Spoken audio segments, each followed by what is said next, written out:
শৌনক ঋষি বললেন, সুখদেবের জন্ম কি করে হয়েছিল? বললেন, মহারাজ, সুখ হচ্ছে সাক্ষাৎ বৈকুণ্ঠের অপ্রাকৃত গোলক বৃন্দাবনের সুখপক্ষী, রাধারানীর একান্ত অনুগতা। রাধারানীকে সদা সর্বদা তিনি কৃষ্ণ কথা শ্রবণ করান। যখন ভগবান এই সংসার ছেড়ে এই লীলাকে ত্যাগ করে দাপর লীলাকে ত্যাগ করলেন, রাধারানী বললেন, সুখ তুমি যাও, তুমি গিয়ে এই জগৎ সংসারে কৃষ্ণ লীলাকে, ভগবান তো তার এই শক্তি বাংময়ী কথাকে রেখে গেলেন, কিন্তু এই জগতে কে ব্যক্ত করবেন? তাই তুমি গিয়ে এই জগতে কৃষ্ণ কথা এই জগৎকে শ্রবণ করাবে সুখরূপে।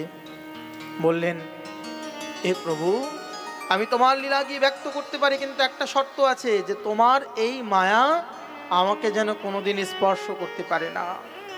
তাই কি করলেন, যে দেবী পার্বতীকে ভগবান স্বয়ং ভোলানাথ দেবাদিদেব এই পরম ভাগবত রূপে যখন ভাগবতী কথা শ্রবণ করাচ্ছিলেন, তখন সুখপক্ষী পাশেই বসেছিলেন।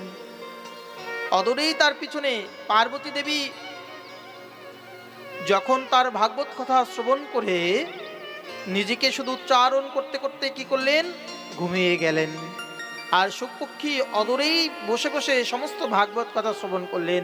দেবাদিদেব ভোলানাথ চিন্তা করলেন, পার্বতী তো ঘুমিয়ে গেছেন, তাহলে কে এই ভাগবত কথা শ্রবণ করলো? দেখলেন আর কেউ না, পিছন থেকে সুখপক্ষী শুধু হা হা বলে যাচ্ছেন। রেগে ক্রোধান্বিত হলেন। পার্বতী নিদ্রাভঙ্গ হলো, আর নিদ্রাভঙ্গ হয়ে পার্বতী যখন ভোলানাথ ত্রিশূল দিয়ে মারতে চাইলেন, পার্বতী বললেন যে, হে দেবাদিদেব, হয়তো ভগবত ইচ্ছাতেই হয়তো এই কথা, তোমার এই কথা সাক্ষাৎ সুখপক্ষী শ্রবণ করেছেন।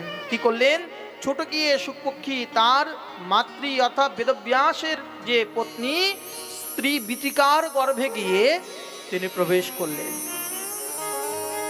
16 বছর হয়ে গেলেন সেই গর্ভের মধ্যে, গর্ভপাত হচ্ছে না, কিন্তু বেদব্যাস চিন্তা করলেন, ভাগবত রচনা করলাম। একদিন কি হলো, যে ভগবান বললেন যে, হে সুখ, তুমি কি করো, তুমি ভূমিষ্ঠ হও। বললেন যে, আপনি প্রতিশ্রুতি দিন যে ভূমিষ্ঠ হলে আপনার মায়া যেন আমাকে কখনো যেন আশ্রয় করতে না পারে। জন্মগ্রহণ করেই বনের মধ্যে চলে গেলেন। আর যেতে যেতে পিছে পিছে যখন বেদব্যাস যাচ্ছেন, হা পুত্র ক গচ্ছসি ইহা আগচ্ছ, বললেন।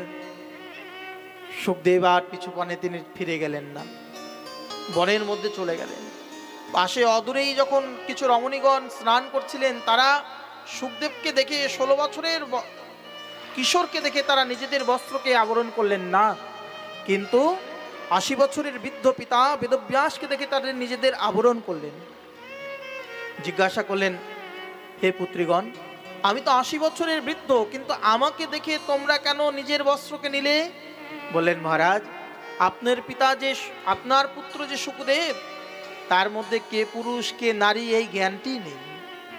এই সংসারে সকলেই তার কাছে প্রকৃতি, কিন্তু আপনার মধ্যে এখনো পিতা পুত্রের সম্বন্ধ রয়েছে, এখনো নারী পুরুষ ভাবনা আছে, যার কারণে আমরা লজ্জা সম্বরণ করেছি। পুত্র চলে গেছেন, ভাগবত কাকে শেখাবেন? তাই বনের মধ্যে দেখলেন যে বহুদিন পর একদল ব্যাধ তারা টিয়া পাখি ধরে বেড়াচ্ছেন, কাকাতুয়া। গিয়ে জিজ্ঞাসা করলেন, আরে তোরা বনের মধ্যে কি করে বেড়াচ্ছিস? বললেন, আমরা পক্ষী শিকার করে বেড়াচ্ছি। কি পক্ষী?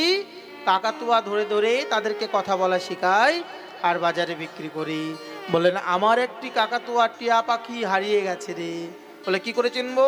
বলে, সেই পাখি ধরার মন্ত্রটি আমার জানা আছে, আমি এই মন্ত্র তোদেরকে শিখিয়ে দিচ্ছি, আর এই মন্ত্র তোরা যখন গিয়ে বনের মধ্যে উচ্চারণ করবি, পাখি আপনাই এসে তোদের হাতে ধরা দেবে। কি করলেন, যে সেই পক্ষী শিকারকারী বেদদেরকে তিনি মন্ত্র উচ্চারণ করে শিখিয়ে দিলেন। বরহা পীরম নটবর বপু কর্ণയോ কর্ণিকারম বিভ্রদোভ্যাস কনকো কপি সম্বৈজয়ন্তি জমালম রন্ধান বেনুরয়ধর সুদয়া পুরয়ম গোপবৃন্দয়ে বৃন্দারণ্যম সপদরমণম প্রাবিশদ গুণ কীর্তি।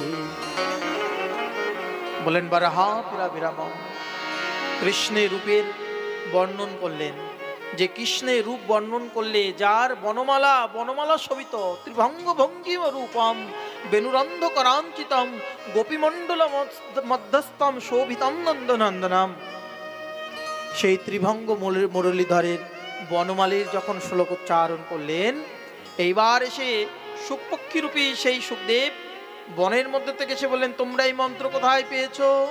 বলেন, এক বুড়া বাবা আমাদেরকে শিখিয়েছেন। বলে চলো তার কাছে যাই। গিয়ে দেখছেন আর কেউ নয়, ওই বুড়োই হচ্ছে তার পিতৃদেব বেদব্যাস। পুত্রকে ভাগবত কথা শ্রবণ করালেন। আর